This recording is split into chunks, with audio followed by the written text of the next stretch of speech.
Hi there, Paul Phrampus, the director of WISER, and just wanted to talk to you a few minutes about getting the debriefing conversation started. As you know, we train people in debriefing from all over the world.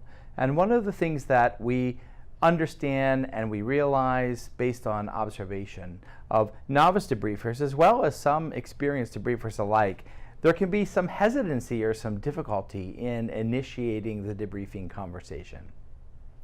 We think that if you use a structured model of debriefing, such as our structured and supported debriefing model, otherwise known as the GAS model, this can help with some aspects of initiating the debriefing conversation.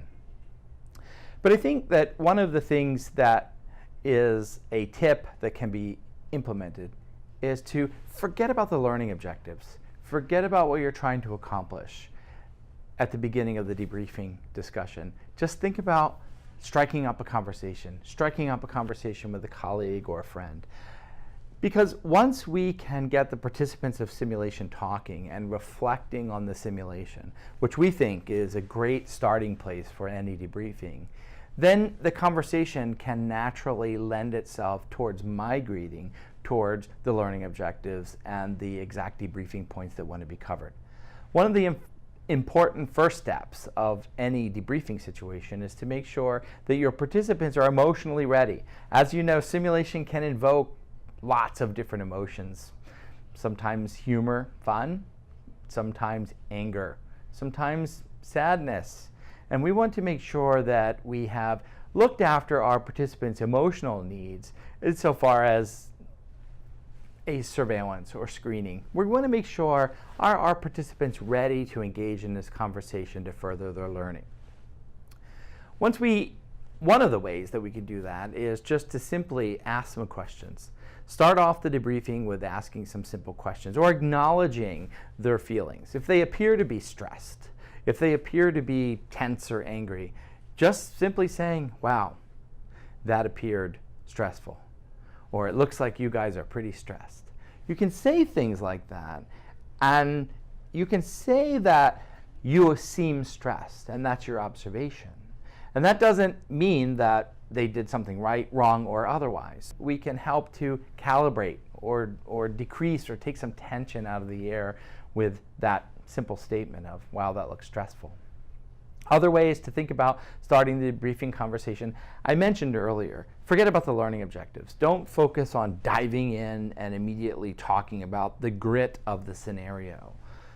Maybe just starting the conversation with pointing to a participant or looking at the group of participants and say, who can give me a rundown of what they just experienced or what you just experienced in this scenario? And the nice thing is, you can either assign somebody, you can do it with visual eye contact, you can do it with a gesture to call on somebody to start that. But once they start their recollection of the scenario, that begins a conversation flow.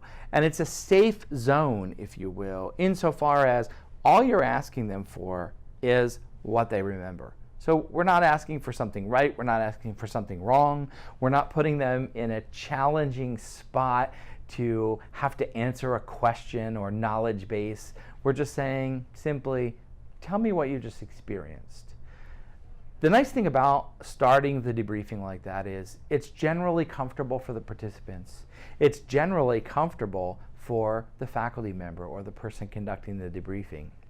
The other thing is it immediately starts a self-reflective process. Because if the person is recounting what they just experienced or giving you a summary of what they experienced in this scenario, they're thinking about it. They're in their own mind playing a movie and thinking about what happened. The great thing is, let's say your scenario had 5 or 6 participants in it. As the one person speaks their mind and talks about the recollection, what does that do? The other participants that experienced that same scenario, they're starting to think about it too. And they're trying to reconcile their thoughts of what happened in that scenario with what the person is saying. So we are getting self-reflection cranked up across the spectrum of all the learners. And then after the first person says the first few sentences, divert the conversation to somebody else and say, do you have anything else to add? And then you get on the pathway of confirming the emotional readiness or the readiness of the learners to engage in this conversation. You're also starting to tally up in your mind by listening to the words, watching the nonverbal cues. How do they think they did? And we think this is an important sort of part of the first phase of debriefing. We call it the G phase in the GAS model, the gather phase. We're gathering information on emotional readiness. We're gathering information on how do the participants perceive that they did in this performance.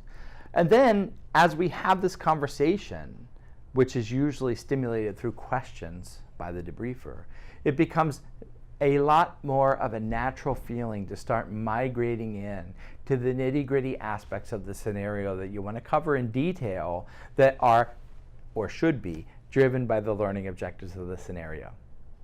So that's just a few minutes, just a couple thoughts on how to get the debriefing conversation started. I hope you find this helpful.